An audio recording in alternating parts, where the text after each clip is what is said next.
Okay, next up we have Kamba Raza, who is going to give 10 guidelines on readability and consistency when writing integration tests. Thank you. Sure. Because I've got to play and catch. Nice. Isn't that always the way? I have to dig out. This is mine. Actually, I should take this opportunity to remind everyone there are drinks afterwards, so it's worth hanging around for those as well. And not least, you can ask more questions, but anyway, for the drinks. Yeah, free drinks.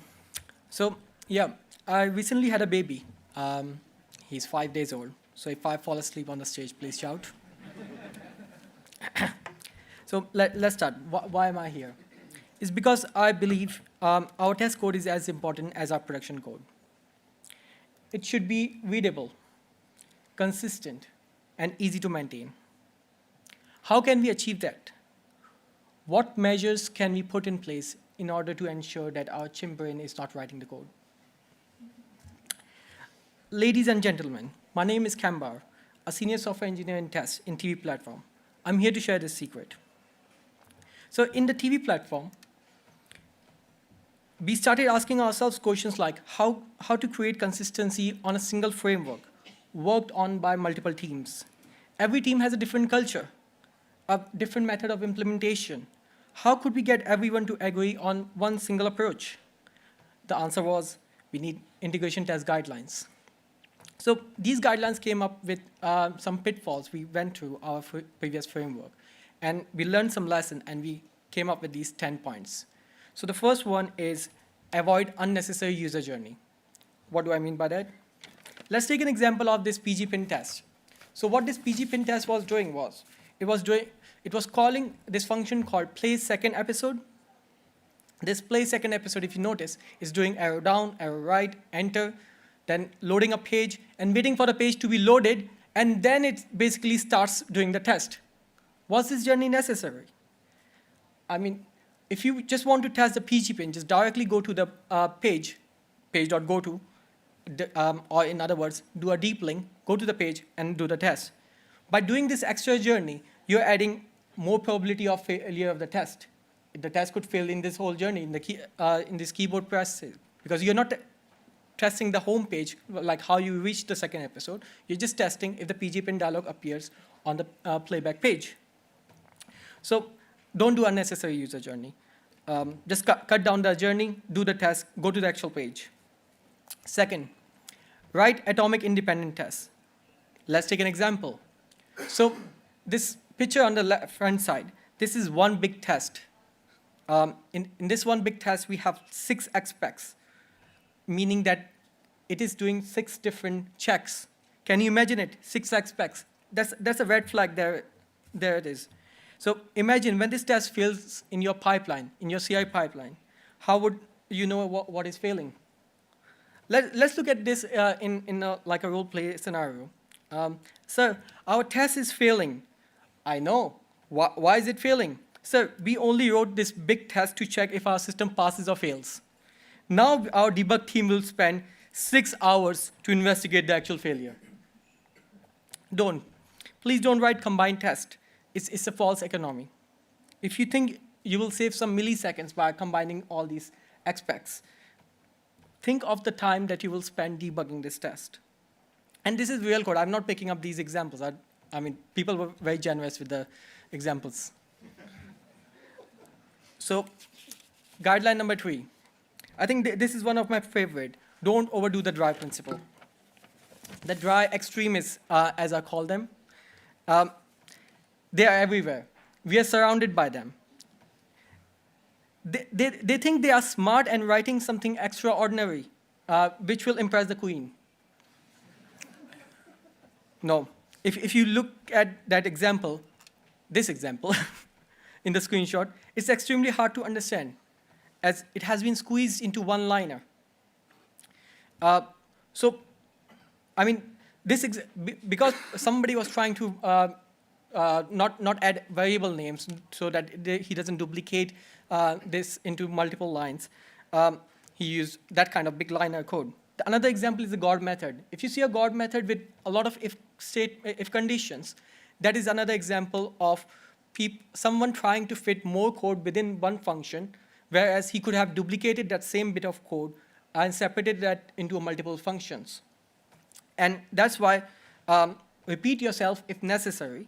Sometimes you have to write everything twice, which is the wet principle.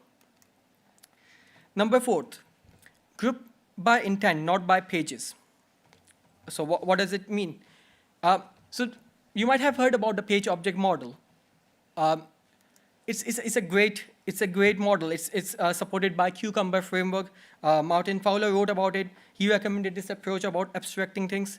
But what happened is people took it to extreme. They started writing whole page object model for the pages before they started writing the test. So they were writing unnecessary library code. So they were breaking the Yagni principle. You're not going to need it. So they were just writing that code. So how does group by intent differ? So group by intent allows you to think in a different way. We all know that user flow is not equal to the order of the pages. Therefore, grouping should be done based on the responsibility of the code and not on the order of the pages. We did that. And if you see on the right-hand side, those are the number of files that we had in our new framework as compared to what we had in the previous framework when we were following the group page object model. That's the pages. So guideline number 5, don't couple domain knowledge with reusable core functionality. Think of a mathematical function which is reusable. For example, comparison of two sets. And now think about a domain knowledge. For example, iPlayer application firing sets for playback. Now, if you couple them together, basically what happens is you lose the reusability. So if you look at this example, this is stats assertion, and we have coupled them with the domain knowledge, which is the iPlayer application stats journey. Now, what we did in the new framework was we separated that out. So in the matcher, we are just doing the comparison of the objects, and the domain knowledge is abstracted into separate library. So we make a request to the page, we get the parameters, we pass that parameters into the matcher, and we compare them that way. So that's how we basically separated the domain knowledge. And now we can reuse that matcher every time. Number 6, don't use artificial delays. I think everybody would agree that wait is evil.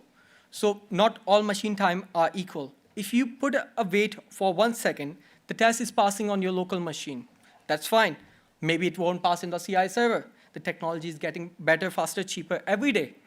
So wait basically sends you back into the Stone Age time. Instead of waiting for something specific, wait for event, some sort of selector on the page, something to happen that is a real thing to happen rather than waiting for 200 milliseconds. And this is another real example. I mean, people were really good with that.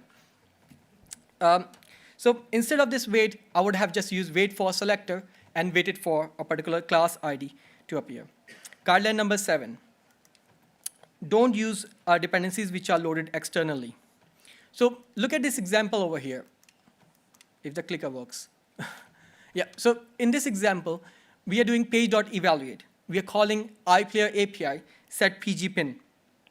So what we are doing over here is, let me explain what page.evaluate does. So page.evaluate basically sends some JavaScript command to the page, and then we are assuming that iPlayer library would be present on that page, loaded in time. So I'm running out of time, so I'm gonna do these a little faster. So over here, instead of depending on a library which is loaded externally, because your test is basically using this library, bring it into the framework, and because this is a part of your framework, and load it from there. Guideline number 8, don't use undocumented features. So let's take an example of this. So somebody was using var test equal to this to get the test name.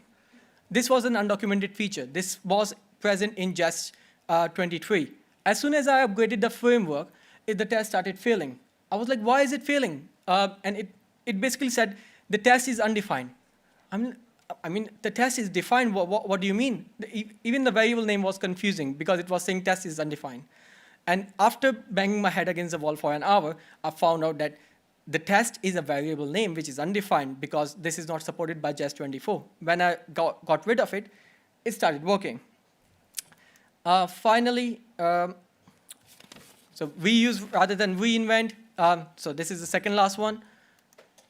which says just use the library if it's present, and don't try to reinvent the wheel. If there's some code present, just reuse it, adopt it, make it better, rather than creating something better on the side. Okay, the final one is support code with appropriate documentation to ensure reuse and adoption. That's pretty explicit. So use comments where necessary. For example, this is the code I wrote. Above the function, I explained what's the description, what's the return and parameters. Now what I can do is I can use a JS doc or some sort of tool to generate documentation for inner source bit that we have been talking about for other people to reuse it. So in summary, basically these are the 10 rules or 10 guidelines which will help you not fall into the same pitfall as we did. So I'm just going to read it out because I have a minute. Avoid unnecessary user journey. Write atomic independent test. Don't overdo the dry principle. Abstract tests by group by intent, not by pages. Don't couple domain knowledge with reusable functionality. Don't use artificial delays. Don't use dependencies which are loaded externally. Don't use undocumented features. Reuse rather than reinvent. Support code with appropriate documentation. Thank you for listening. My name is Kambar. You can reach me at kambar.raza@bbc.co.uk. Thank you so much. Thank you, Kamber, and congratulations on your new baby as well. So one quick question, if there is one. If not, we'll move on through as well. So thank you very much. And again, I'm sure people